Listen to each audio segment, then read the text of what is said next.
professor Cacchioli, e aqui vamos fazer aí a nossa revisão de direito constitucional. Então, para você que está prestando concurso, vai prestar a OAB, está fazendo provas aí na faculdade, vamos tentar sedimentar o que já aprendemos nesta área de direito constitucional. Aproveitando, segue a gente lá no Instagram, @Cacchioli _ ou procurem professor Cacchioli, segue a gente lá que a gente também vou começar a disponibilizar algumas dicas, algumas observações sobre as matérias relacionadas ao direito constitucional, ao direito administrativo disciplinar, e o direito administrativo como um todo, e o direito militar na sua totalidade, que é a minha área de atuação. Peço também que sigam a gente lá, eu e um outro grupo de amigos, uma outra área que nós temos, uma outra frente que nós temos lá de divulgação de informações no geral, lá no YouTube, Podcast Monte Hermon, né? A gente tem um podcast lá onde trazemos assuntos variados, entrevistas, temos uma entrevista lá com o ex-corregedor, Coronel Marcelino, uma história de sucesso, um exemplo aí a ser seguido, temos lá a doutora Rosana, na parte de saúde. Então, podcast Monte Hermon, YouTube. Também eu peço que sigam. A gente também tem no Instagram lá a Comendadoria 335 ou Comendadoria Monte Hermon. Se puderem também, sigam-nos lá. Apoiem esse projeto, que é um projeto que temos para divulgação de informação. Acho que já entrou aí todo mundo, né? Vamos, então, iniciar a nossa temática, a nossa revisão, direito constitucional. Né? E o que é o direito constitucional? O direito constitucional é a área do direito, né? Um tanto quanto recente, comparado às demais áreas do direito, como direito civil e direito penal. Nas demais áreas, a gente tem lá a modificação de acordo com a evolução da sociedade, mas o direito constitucional passou a existir diante de alguns fatos específicos. Né? E o que, então, é a área do direito constitucional? É a área do direito público, responsável pela análise das normas constitucionais, as normas contidas lá na chamada Carta Maior, ou Constituição Federal. O pessoal está entrando aqui ainda, tá? Vamos lá. Então, a análise do direito, que está lá na Constituição Federal, na Carta Maior. Tá? Existe uma história sobre o direito constitucional, né, que remonta lá à Idade Média, né, que a gente vai falar do constitucionalismo. Mas vamos seguir esse passo a passo aqui. A primeira Constituição conhecida, né, é a Constituição dos Estados Unidos da América, de 1787, seguida por outras constituições, como a Constituição da França, na pós-Revolução Francesa, em 1791. Aí temos a primeira Constituição brasileira, a Constituição do Império Brasileiro, em 1824, né? E temos toda essa evolução do direito no sentido de elaboração das normas constitucionais. Tá? No princípio, a gente sabia que tudo era regido pela força, o direito da força. E depois a gente passa a analisar a questão familiar, a questão das tribos, a questão da sociedade primitiva, a questão da religião, e isso, então, faz com que a sociedade comece a evoluir e a pensar os seus direitos. Tá? Vamos lá. Chegamos, então, na questão das fontes do direito constitucional. Né? para muitos autores, as fontes podem ser divididas entre fontes imediatas e fontes mediatas. As fontes imediatas é a lei, né? A própria Constituição, né? E a principal fonte normativa seria essa consolidação dessas leis com base aí nos costumes, né, de um povo, de um costume de uma localidade ou da necessidade de se impor algumas decisões, né, ou pensamentos, que seria a questão da jurisprudência e da doutrina. E para que serve o direito constitucional? Qual que é a importância do direito constitucional? O ordenamento constitucional ele tem que ser supremo. E no Brasil ele, em tese, é supremo, né? Dentro do direito, do ordenamento jurídico brasileiro, o direito constitucional é o topo de tudo, como vimos lá a pirâmide de Kelsen. Então, dito isso, o direito constitucional ele analisa, estuda e pensa as interpretações, diretrizes e os efeitos das normas que estabelecem parâmetros para a criação das demais leis. O direito constitucional, então, está na efetivação das chamadas normas constitucionais. E é através do direito constitucional que a própria Constituição Federal coloca em suas normas o efeito na sociedade. Mas isso tudo, como eu disse, está lá atrás, remontando à Idade Média, né, que é o constitucionalismo. Começou lá aquele constitucionalismo primitivo, quando, se a gente olhar aí nas apostilas, nos livros, na doutrina, está falando lá do chamado João Sem Terra, né, o rei lá em inglês, que devia, e pressionados aí pelos nobres, pelos barões, teve que assinar a chamada Carta Magna, né, ou a Magna Carta Libertatum, Magna Charta, né, Magna Carta Libertatum, né, onde a ideia foi limitar os poderes do rei, aquele poder absolutista. E ali, então, começa a entender que há necessidade de limitação mesmo nos atos do governante supremo, do monarca.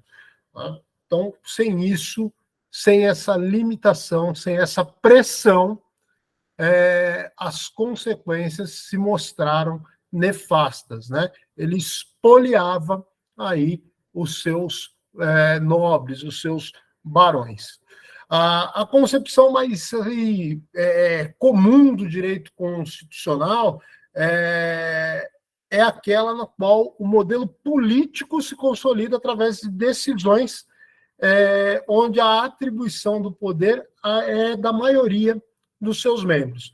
O exercício desse poder, ainda que emanado do povo, é efetivado por meio de representações, que é o nosso Congresso Nacional. Nós vimos isso, cansamos de ver isso nas aulas de direito constitucional, nos poderes do Estado, poder executivo, poder legislativo e poder judiciário, que devem estar harmônicos e serem independentes entre si, e num sistema de freios e contrapesos. Porém, né, a vontade do povo, a vontade soberana está lá, no nosso caso, no Congresso Nacional, através dos nossos parlamentares, os deputados e os senadores. Então, durante o século XX, com o advento aí do nazismo e do fascismo, houveram aí a necessidade, começa a se questionar a supremacia da lei pela lei, né? Não pode ser uma lei pela lei. Começam, então, a ser questionadas algumas coisas. Então, tanto o nazismo quanto o fascismo, eles alçaram aí o poder através de instrumentos legais próprios. Eles não agiram na ilegalidade. Eles ascenderam o poder por meio da legalidade, né? dentro de uma sociedade democrática, que era a sociedade alemã e a sociedade italiana. Então, e acabaram, por fim, suprimindo aí, né, com o poder, suprimindo os direitos democráticos das sociedades com o passar do tempo.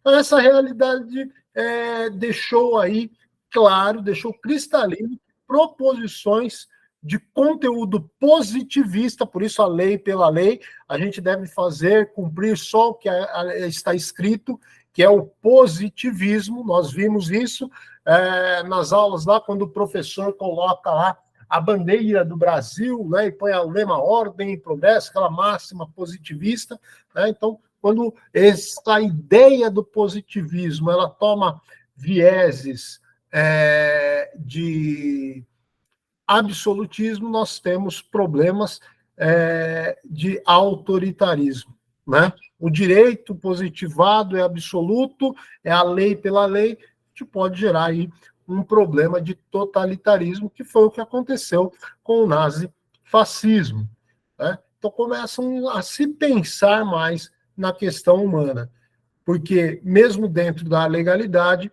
pode ser criados instrumentos para escravizar um povo, né?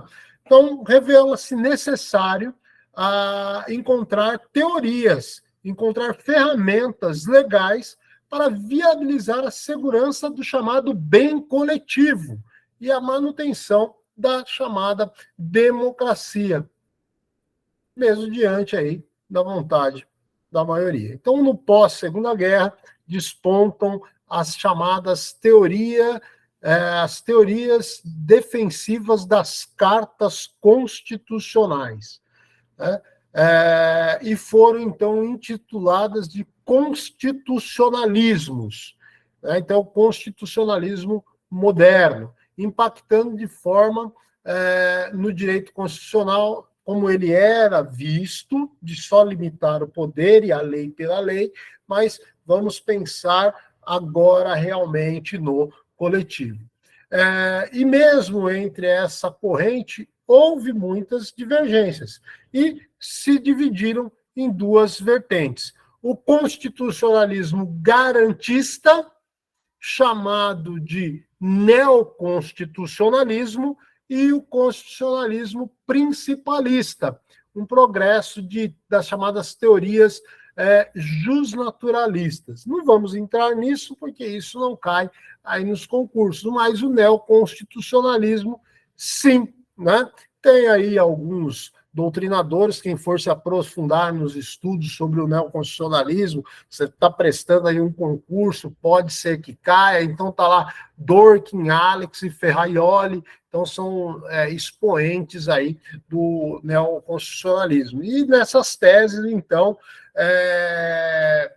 adentra o constitucionalismo, o ordenamento jurídico brasileiro, e ele começa a ganhar novos contornos no chamado período de redemocratização do Estado brasileiro. Então, saímos lá do regime militar instalado em 1964, então na década de 80, em meados da década de 80, tem ali o processo de redemocratização do país, o poder sai da mão dos militares e retorna para a mão do povo, com a promulgação, em 1988, da Constituição da República Federativa do Brasil.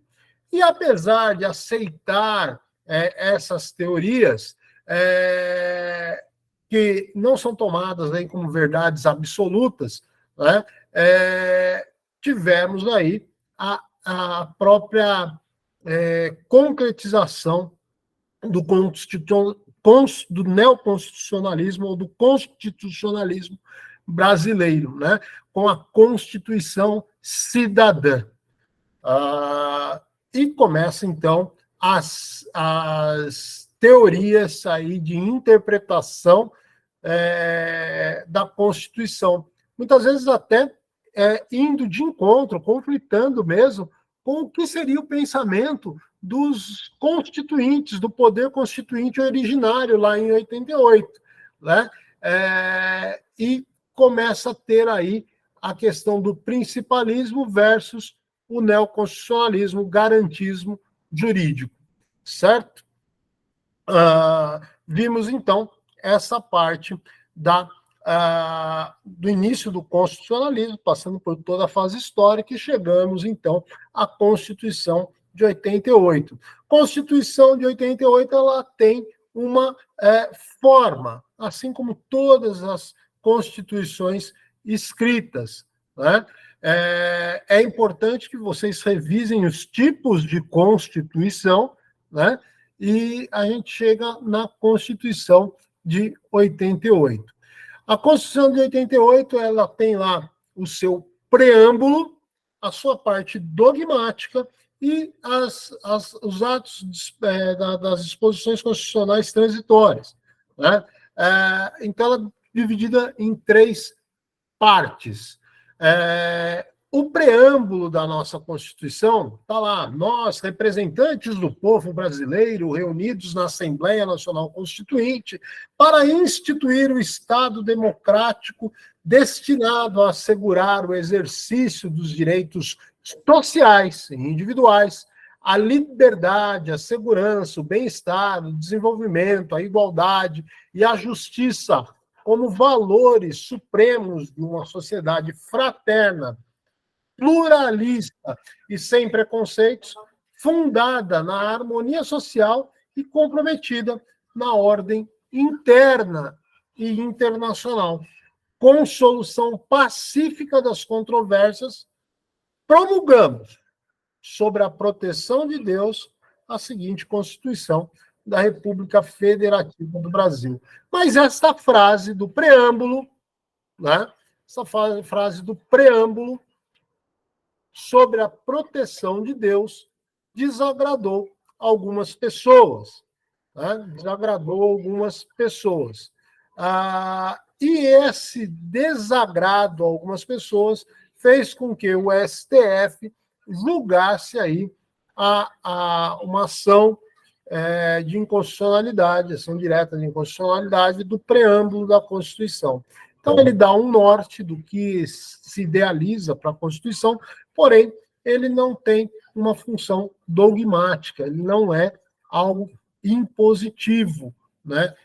Violar ali o que está e falar algo que está em desacordo com o preâmbulo não torna a sua ideia inconstitucional. Criar uma lei que fere o preâmbulo da Constituição, essa lei não será declarada inconstitucional, né? Por quê? Argumenta-se, né, ou argumentou o STF, que sobre a proteção de Deus vincula aí a religiosidade do Estado brasileiro. E isso não é admissível porque o Estado brasileiro é um Estado laico, ele não tem uma religião, né? As pessoas, os brasileiros, os cidadãos, possuem cada um a sua religião ou não, né? Mas o Brasil não possui uma religião. Tá? Então, por isso, foi considerado inconstitucional o preâmbulo. Então, ele é só um mero balizador. Temos aí a parte doutrinária, né, que são os artigos da Constituição. E eles são divididos aí em 9 títulos. Para tanto, né, devemos ter que a Constituição ela trata dos princípios, no título 1, princípios fundamentais. Eu quero saber sobre direito fundamental. Vou estudar direitos fundamentais, vou estudar o título 1 da Constituição, os princípios fundamentais. Vou estudar não os princípios, mas os direitos e as garantias fundamentais. Eu quero saber um pouco mais sobre os direitos e as garantias fundamentais. Eu vou dar uma lida onde? No título 2, que trata dos direitos e da garantia. Falei dos princípios, quais são os princípios, falei agora, né, dos direitos e das garantias. Né? E depois eu preciso saber como tudo isso é feito, eu preciso saber o que é o Estado brasileiro. Então, nós temos o título 3, a organização do Estado brasileiro. Como o Estado brasileiro é organizado. E o título 4, a organização dos poderes, lá do Executivo, do Legislativo, do Judiciário, poderes que organizam esse Estado. No título 5, aí a gente já vai falar da defesa do Estado, das instituições democráticas, das instituições permanentes, né, do Estado brasileiro. São as instituições que compõem o Estado brasileiro. Aí eu quero saber do imposto que eu pago. Por que eu pago o imposto? Porque está lá no título 6, a tributação. E tributação gera renda. A renda é o orçamento do Estado brasileiro. Então, lá no título 6, a gente vai ter sobre a tributação e orçamento do Estado brasileiro, do Brasil, da República Federativa do Brasil. Certo? O título 7 vai falar da ordem econômica e financeira. Em regras gerais, como esse orçamento, essa tributação deve ser empregada, né? As regras para isso. Depois vamos falar no título 8º, vamos estudar no título 8º a ordem social e no 9º as disposições constitucionais gerais, certo? Disposições constitucionais gerais. Os títulos, então, 1, 1º e 2º da Constituição, eles trazem lá os princípios fundamentais da Constituição e da organização da nossa pátria, da nossa nação, além de abordar os direitos e garantias fundamentais de cada indivíduo e da própria sociedade como um todo. Os títulos 3º e 4º vão abordar a divisão e a organização dos poderes. Lá, como eu disse, o Executivo, o Judiciário e o Legislativo. E é ali que vai estabelecer a limitação de cada um desses poderes, a função de cada um e os deveres de cada um, que é o sistema que eu disse de freios e contrapesos. O título 5, ele traz lá os mecanismos da defesa do Estado e as suas instituições. Estabelece como essas instituições funcionam e estipulam lá as situações que nós vimos do estado de defesa e do estado de sítio. E aqui vamos fazer o parêntese. Né? O estado de defesa e o estado de sítio são medidas de exceção, né? Vocês vão lembrar disso, são medidas de exceção que visam, né, reestabelecer a ordem pública, certo? Vamos lá, então, fazer o parêntese e falar um pouquinho sobre o estado de defesa e o estado de sítio. Né? Só lembrando, quanto ao conteúdo de uma Constituição, nosso conteúdo da nossa Constituição é uma Constituição formal, ela possui um conteúdo e temas não materialmente constitucionais. Nossa Constituição é formal e ela traz ali situações, lembrem disso, nossa Constituição é formal e ela traz conteúdo não constitucional. Por exemplo, o artigo 242, parágrafo 2º, que fala lá de algo que não precisaria estar na Constituição. Né? O princípio do artigo 206, inciso 4º, não se aplica às instituições educacionais oficiais criadas por lei estadual ou municipal. Fala lá do ensino da história do Brasil, levará em conta as contribuições das diferentes culturas, etnias para a formação do povo brasileiro. Mas, em especial, o parágrafo 2º do 242 fala lá do Colégio Pedro II, localizado na cidade do Rio de Janeiro. Isso é uma norma que é formal, ela é escrita, está na Constituição, mas não necessitava estar na Constituição. Então, isso caracteriza a nossa Constituição quanto ao seu conteúdo, né, como formal. Tá? Nossa Constituição, ela não é uma Constituição costumeira, a nossa Constituição, ela quanto à sua forma, ela é escrita e instrumental, ela é escrita, certo?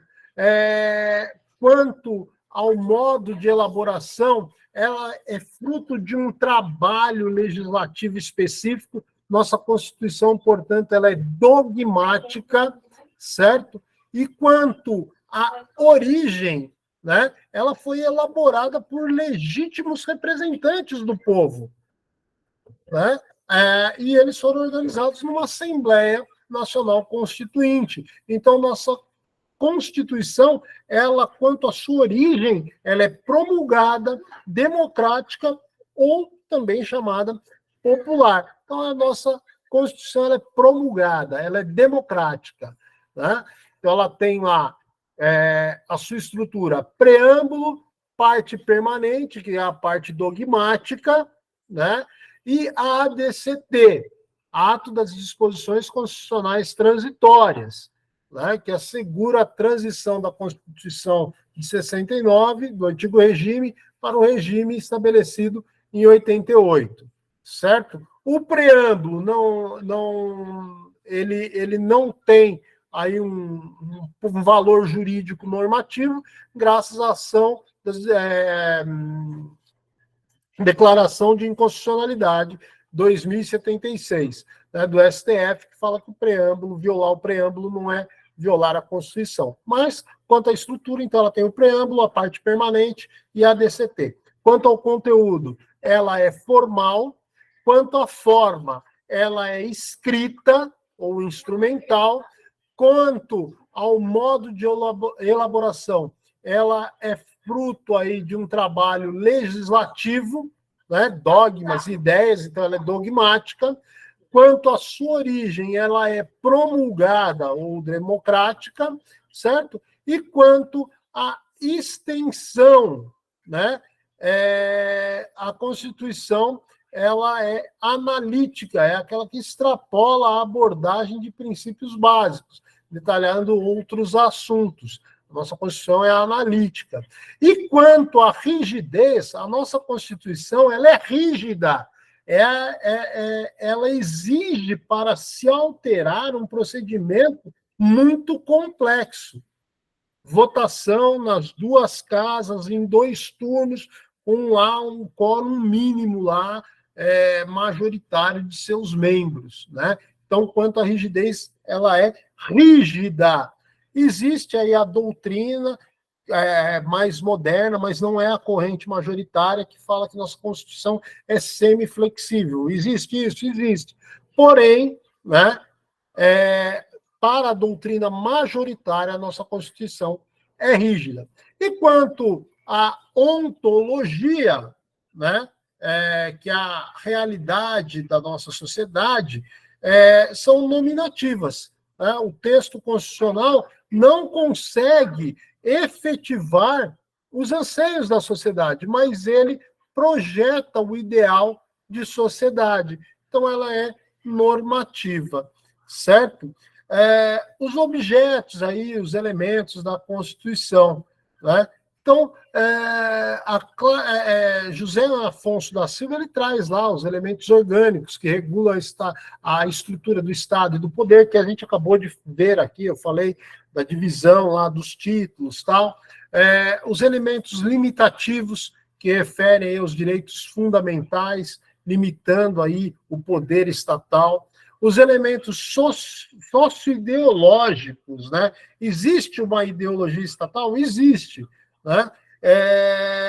Tá lá. Se você analisar o artigo 1º e 4º da Constituição, ela estabelece fundamentos da República e os princípios que regem as nossas relações internacionais. Isso é um elemento socioideológico. Né? Temos lá os elementos formais aí para a aplicabilidade, né, que nós vimos lá tanto o preâmbulo quanto a DCT, e também os chamados direitos e garantias fundamentais, lá do artigo 30, do artigo 5º, parágrafo 1º, né, vai regular como uma lei entra em vigor.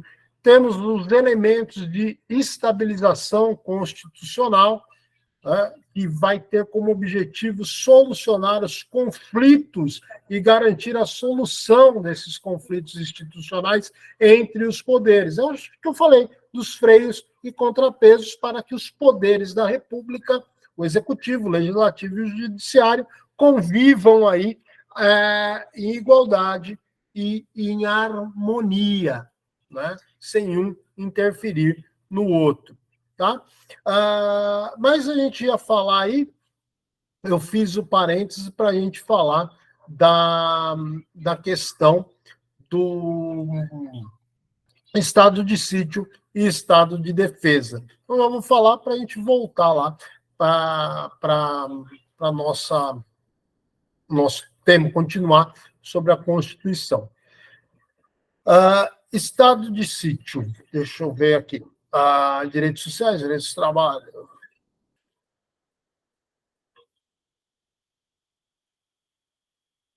Bom, estado de defesa, né?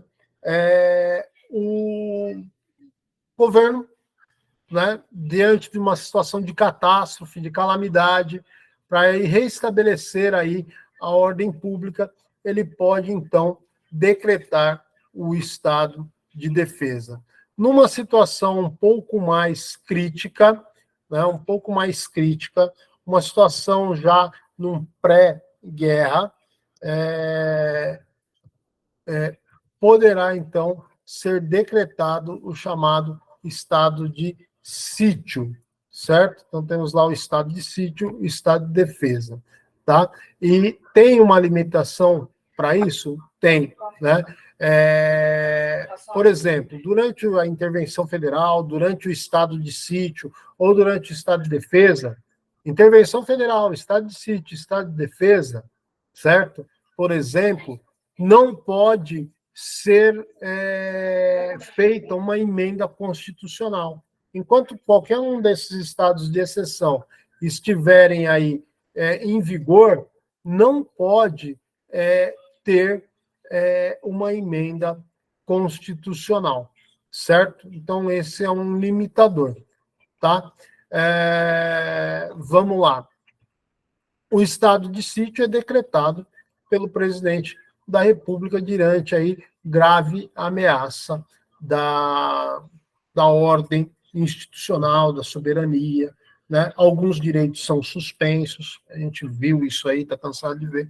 E, por fim, e o estado de defesa, calamidade, isso tudo, e a intervenção federal. A intervenção federal, o governo federal intervém no estado e o estado pode intervir no município, mas o governo federal não pode intervir no município. Quando intervém, né, quando há uma intervenção federal no estado, ele domina o estado inteiro? Não necessariamente. Pode ser uma intervenção federal específica na área de saúde, na área de defesa civil, na área de segurança, na área de gestão pública, né? Então, a intervenção ela não é total, certo? Então, essa é a diferença e ela não cerceia aí direitos como ocorre no estado de defesa e, lógico, no extremo, que é o pré-guerra, né, que é o estado de sítio. Tá? Vamos lá, então, os poderes, né, constituinte. Então, o poder constituinte é aquele que vai elaborar, criar uma Constituição ou alterar. E, para isso, nós temos o poder constituinte material, né, e o formal, certo? O material é o termo utilizado e fixa normas, conteúdo, normas constitucionais. E o poder constituinte formal? Esse aí nós temos lá o poder constituinte originário, que é o primário, é o genuíno. Reúne-se uma Assembleia Nacional Constituinte e esta Assembleia Nacional Constituinte cria uma nova Constituição. Ela tem o poder ilimitado, ela é autônoma, ela é inicial, ela é incondicionada, ela tem liberdade para criar, ela é ilimitada, ela tem autonomia para escolher o direito que vai estar vigente quando promulgada. Ela é autônoma, ela não se vincula a outra Constituição, a outros poderes. Né? Por quê? Porque é inicial, certo? Não tem outro poder a ela. Inclusive, essa Assembleia está superior à lei, porque ela vai criar e, a partir do que ela criar, vão ser criados ou adequadas às leis. Então, esse é o poder constituinte originário. E temos o poder constituinte derivado, que é um poder constituinte aí chamado de segundo grau. É dele que vai sair lá as emendas constitucionais, a incorporação de tratados internacionais, lá de direitos humanos, tal, entendeu? É do derivado. E o poder constituinte derivado decorrente. Então, a subdivisão do derivado, que é o derivado decorrente, que é o exercício aqui pelos estados, os estados federados, né?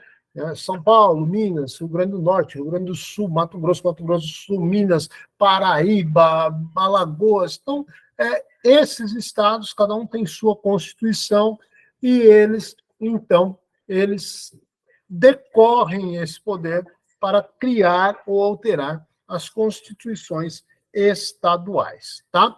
E a Constituição, ela pode ser mudada? Claro, já falei, diante de um processo legislativo formal. E esse processo legislativo formal, né, ele que vai lá validar uma proposta de emenda constitucional, que vocês já devem ter visto, a chamada PEC. Né? A possibilidade de emenda está lá regulado pelo artigo 60 da nossa Constituição. Né? E para se aprovar uma PEC, vai ter que ter votação nas duas casas do Congresso Nacional. Então, eles vão votar no Senado e vão votar na Câmara na Assembleia, não, na Câmara dos Deputados, Assembleia a nível estadual, na Câmara dos Deputados. E essa votação tem um quórum lá, né, que é 3/5 dos membros. Então, tem 3/5 dos membros. Então, você vê lá quantos deputados ou quantos senadores e vê quanto é 3/5. Então, precisa de 3/5 dos membros para se aprovar uma proposta de emenda constitucional. Essa votação é feita em 2 turnos, então 2 vezes tem que ser votado nas duas casas. Não é fácil, então, mudar a Constituição. Tá? E quem pode propor a PEC? Guarde isso, porque isso sempre cai lá na sua prova da OAB, lá no seu concurso, lá na sua prova na faculdade, lá no seu curso superior, sempre cai isso, né? Quem são os legitimados para propor uma PEC? Ó, presidente da República. O presidente da República pode propor PEC. Se a gente também reunir 1/3 dos membros da Câmara dos Deputados ou dos senadores, 1/3 dos senadores ou 1/3 dos deputados federais podem propor uma PEC. Agora, nós temos lá os Estados-membros. Cada Estado-membro tem sua Assembleia Legislativa. Se mais da metade, certo? Mais da metade das assembleias ou dos deputados estaduais das assembleias, mais da metade das assembleias legislativas do Brasil, pela maioria relativa dos seus deputados, proporem uma PEC, é legítimo, tá? Então pode vir aí uma PEC que é de interesse dos estados, tá? Das limitações, né? A principal limitação material fala do poder reformador. Então, as chamadas cláusulas pétreas não podem ser alteradas. Elas são insuscetíveis de proposta de emenda constitucional, que tendem a abolir lá essas situações. E isso está onde? Também está lá no artigo 60, parágrafo 4º da Constituição Federal. Então, não pode ser objeto de PEC se você tentar, né, a PEC que tente mudar a forma federativa do Estado. A gente não vai ser mais uma república federativa, a gente vai ser uma confederação. Não, a gente vai ser a União dos Estados Brasileiros. Não, não pode. Nós somos república federativa. E isso não pode ser mudado. Vamos separar São Paulo, Paraná, Rio Grande do Sul e Santa Catarina. Não, não pode. Né? Vamos separar a região Nordeste. Não pode. Isso é tudo discurso, elucubração, não vai. Né? Pode ser até um sonho de consumo, mas não vai. O que não pode ser mudado? A gente vai querer, igual nos Estados Unidos, o voto distrital. Vamos propor a mudança do voto distrital. Não vote nesse cara, porque esse cara está mentindo para você. Ele não conhece do direito constitucional. Porque o voto direto, secreto e universal e periódico, o sufrágio universal, de forma direta e secreta e periódica, não pode ser alterado isso. Tá? Pode ser alterado. A gente pode também ter um poder moderador. As Forças Armadas vão manter a harmonia dos três poderes. Balela. Não pode. Não pode. Porque a separação dos poderes é a autonomia dos seus dos poderes e a forma harmônica deles não pode ser alterada. Vamos extinguir o Congresso Nacional? Não pode. Vamos extinguir o Poder Executivo e vamos ter uma outra forma de governo? Não pode. Não pode. Assim como também não pode retirar direitos e garantias. Pode criar? Pode. Mas pode tirar? Não. Não pode. Um exemplo é a PEC. A PEC, em 34 anos, né, nunca houve assim tamanha mudança como ocorreu em 2022. Em que pese a gente está falando de um pós-pandemia, mas em 2022 foram aprovadas 14 emendas constitucionais. Né? Então, isso é muito específico para você que vai prestar aí a prova da ordem, né? Isso pode ser que caia na prova da ordem. Né? As 14 emendas constitucionais foram aprovadas no ano de 2022. Dentre essas PECs, uma criou aí direitos e garantias. Ela não tirou, porque ela não pode tirar, mas ela pode criar. E ela estabeleceu como direito e garantia fundamental a proteção de dados. A proteção de dados é algo de garantia fundamental, certo? Então, a limitação constitucional fala também, como eu já disse, que não poderá haver alteração daí das cláusulas pétreas, não pode ser suprimido direitos, mas podem ser ampliados, e não poderá haver emenda constitucional, não poderá haver aprovação de PEC, não pode haver proposta de emenda constitucional durante a vigência da intervenção federal, estado de defesa ou estado de sítio. Quanto à organização política administrativa, temos que lembrar que a nossa república, a nossa amada República Federativa Tupiniquim, a República Federativa de Pindorama, a República Federativa do Brasil, ela tem como forma de Estado o federalismo. E qual é a nossa forma de governo? A república.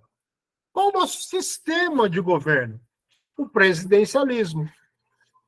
E qual é o nosso regime de governo? Estamos no Estado democrático de direito, portanto, temos um regime democrático, certo? Então, a República Federativa do Brasil, ela está caracterizada na sua organização política administrativa, né, o Estado brasileiro, ele é composto ali pela federação, né, o federalismo, na forma de governo é a república, no sistema de governo é o presidencialismo, e o nosso regime de governo é o regime democrático.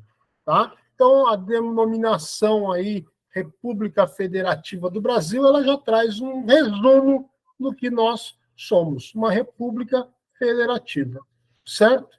E isso que dá a cara do Estado brasileiro. E a forma desse Estado brasileiro, portanto, é o federalismo. E o federalismo surgiu aonde? Lá na Constituição norte-americana de 1787. Foi uma cópia? Foi uma cópia.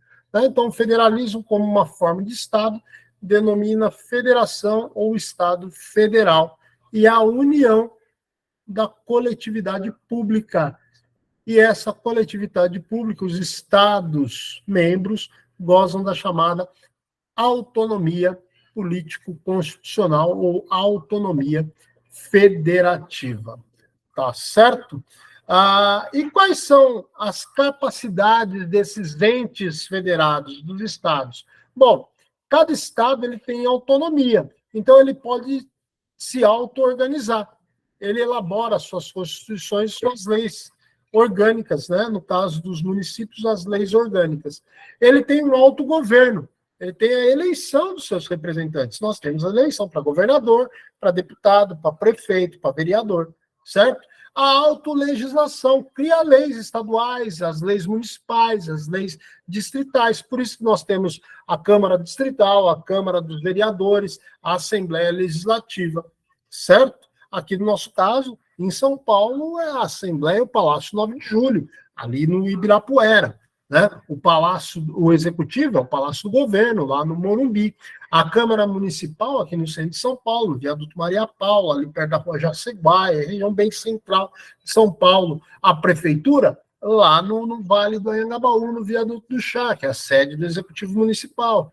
Né?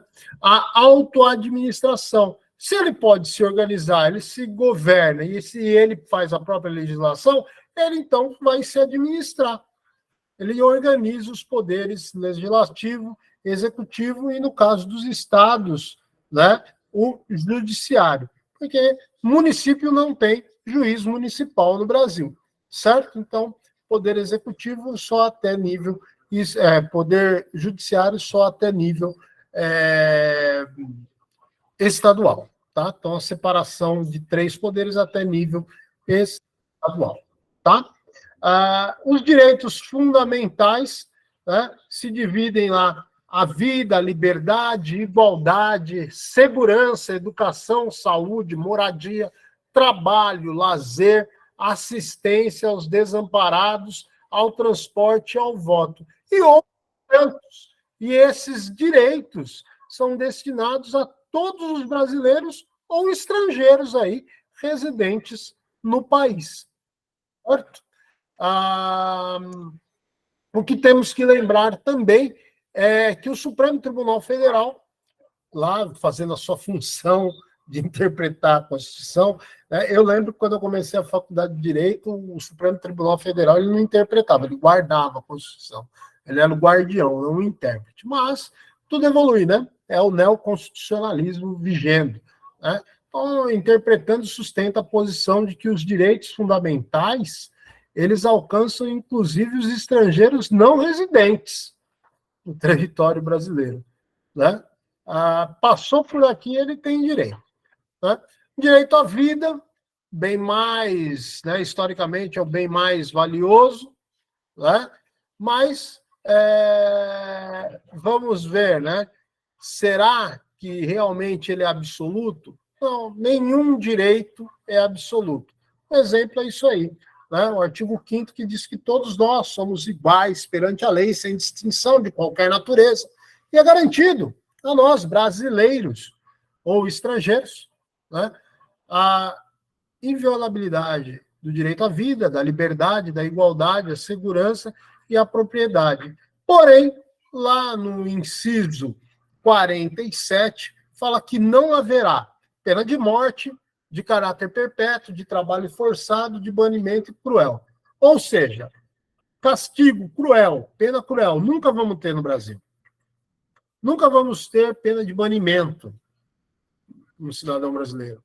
De trabalhos forçados, vai ter que trabalhar. Não, não vamos ter. Amarra uma bola de ferro no pé do cara. Não, não pode. De caráter perpétuo, vamos criar a prisão perpétua. Não pode. Até porque nos pactos internacionais a gente tem uma coisa chamada lá vedação de retrocesso. Então, se for tirado ou se for proibido, não pode voltar. Agora, quanto à pena de morte, que é lá a linha A do inciso 47, nós temos que verificar que não haverá pena de morte no Brasil. Opa, a vida é absoluta. Não, porque tem uma vírgula. E se tem vírgula, tem um salvo. Então, salvo em caso de guerra declarada, nos termos do artigo 84, inciso 19. Então, temos pena de morte no Brasil? Sim, em caso de guerra. Mas, regra geral, não teremos pena de morte no Brasil. O direito à liberdade, né? Então, a gente tem o direito à liberdade como um todo, está lá, muito bonitinho, o artigo 5º também fala disso, mas olha só que legal. A liberdade, em seu mais amplo sentido, fala também da liberdade da manifestação do pensamento, e esta é livre. Que bom, a gente ainda pode pensar. Ainda nos é dado o direito de pensar. E também é livre para manifestarmos esse pensamento. Porém, nos é vedado, quando manifestamos esse pensamento, o chamado anonimato. Então, o anonimato é vedado. Né? Se você expõe seu pensamento, precisamos saber quem você é. Então, por que isso? Porque se você falar de alguém, essa pessoa também tem o chamado, segundo o inciso 5º do artigo 5º, o direito de resposta. E esse direito de resposta será proporcional ao agravo que lhe foi feito. E ainda é possível, em alguns casos, aí, a chamada indenização por dano moral ou dano à imagem, certo? Temos lá o direito à intimidade, à vida privada, à honra, à imagem, e são invioláveis a intimidade, a vida privada, são invioláveis a intimidade, a vida privada, a honra, a imagem das pessoas, e é assegurado também, quando violados esses direitos, direito de indenização por danos material, moral, decorrente aí do ato que violou esses direitos. E a inviolabilidade de domicílio, né? Já estamos indo aí para o nosso finalzinho, né, dessa nossa hora. A inviolabilidade de domicílio previsto no artigo 5º, inciso 11 da Constituição Federal, constitui um direito de grande relevância, certo? A casa é o asilo inviolável. E lá a gente só pode entrar em algumas situações. Flagrante delito. Em caso de desastre, para prestar socorro por determinação judicial. A casa é asilo inviolável e só pode entrar na casa, né, de alguém, né, só pode, vai invadir, vamos usar esse termo vulgar aqui, a título, né, de fixação, só pode invadir uma casa em situação de flagrante, desastre, para prestar socorro ou por determinação judicial. Quanto lá ao consentimento do morador? Ah, mas pode? Bom, isso é chamado cláusula supralegal, né? Está acima da lei, mas está abaixo do texto constitucional. Não existe previsão em lei, mas se o titular, né, do bem consentir, a gente pode aí, vai estar embasado para entrar, tá? Mas isso é posição doutrinária. Com o consentimento do morador, beleza. Anotando tudo certinho, tal, né? Registrando de alguma forma, né? Então, as razões aí que se deram para entrar, ainda que num período noturno, deve ser aí devidamente registrada, tá? Mas aí é para quem está aí na atividade, aí nas carreiras policiais. Você vai prestar concurso para as carreiras policiais? Caiu lá a questão sobre invasão domiciliar com consentimento do morador, né? A necessidade de entrar no domicílio com consentimento do morador? Pode, é uma causa supralegal, né? Então, o Supremo Tribunal Federal fala lá no recurso especial, não lembro o número agora, mas no recurso especial ele traz lá que razões concretas que podem ser aí justificadas posteriormente com a anuência do morador, do titular aí do bem, pode entrar aí dentro da residência, tá? Indica lá uma situação de flagrante, então o agente público, o agente policial pode fazer esse ingresso, tá? O direito à igualdade, né? Então todos somos iguais perante a lei, né? Sem distinção formal ou material, sem distinção de qualquer natureza. A lei atinge a todos, ninguém pode negar o seu cumprimento. Todos iguais perante a lei, na medida da sua desigualdade, né? Então, é o que eu sempre digo, muito mais do que igualdade, a gente tem que pensar na equidade, tá? Então, aí a gente tem lá o sentido formal, que ninguém é melhor que ninguém, que todos são iguais perante a lei, né, sem distinção nenhuma, mas temos o sentido material, que é a concretização dessa igualdade na prática, que é o que eu chamo de equidade, né? Então, a gente vai ter que analisar a questão social e ver que existe uma diferença entre pessoas, entre classes, esse Brasilzão de, meu Deus, aí tão diferentes aí as situações sociais. Então, o Estado tem que trabalhar para equalizar isso, né? Então, a gente tem lá as ações afirmativas, a gente tem lá o Estatuto do Idoso, o Estatuto da Criança e do Adolescente, o Estatuto da Pessoa com Deficiência, a Lei Maria da Penha, que visam dar um equilíbrio maior para que o mais fraco, o menos favorecido, tenha aí uma chance de estar em igualdade, em equidade, né? Ou a igualdade material, não a igualdade formal, mas a igualdade material com os demais, tá? E finalizando, então, 21h10, as características dos direitos fundamentais. Eles são imprescritíveis, são inalienáveis, né? Não podem ser transferidas de um para outro, eles são irrenunciáveis, eles pertencem ao gênero humano, né? E não é objeto de renúncia. Eu renuncio minha vida. Não, pode me matar. Não, não é assim, né? Inviolabilidade, né? Ele não pode ser desrespeitado.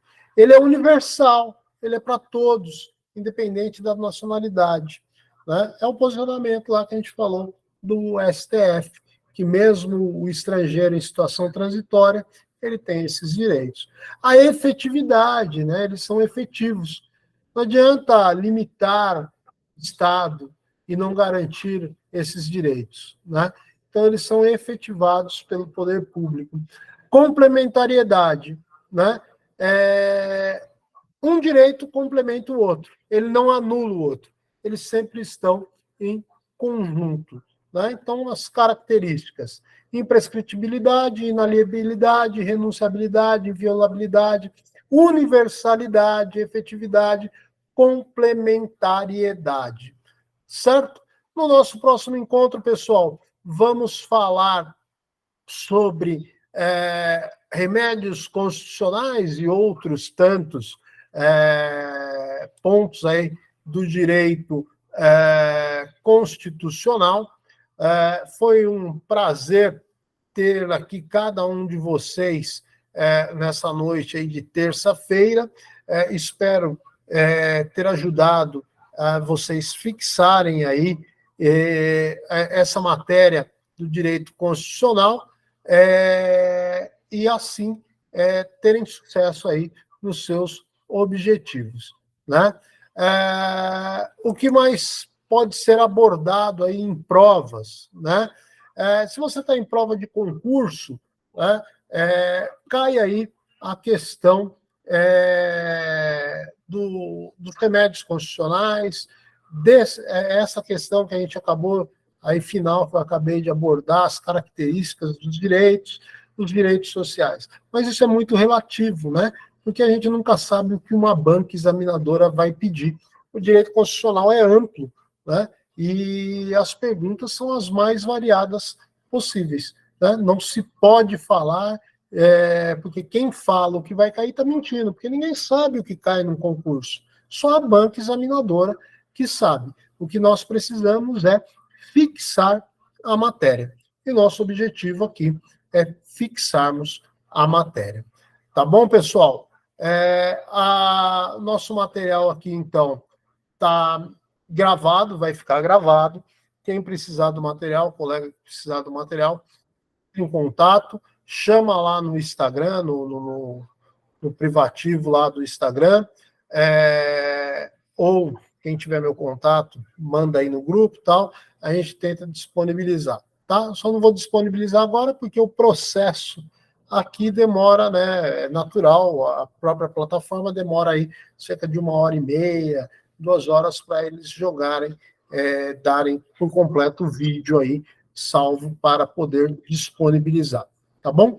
Mas se for o caso, tem lá meu canal no YouTube, né? A gente combina assim, a gente joga lá no canal do YouTube, Euclides Cacchioli, aí meu nome é Euclides Cacchioli, pesquisem lá, se inscrevam no canal e a gente sobe esse vídeo lá para a plataforma, tá bom? Lembrando, nosso objetivo aqui, fixar a matéria, tá? Não é ensinar ninguém, porque vocês já aprenderam isso, só tem que fixar, tá bom? Até o nosso próximo encontro, uma abençoada semana a todos e um forte abraço. Minha melhor continência, pessoal.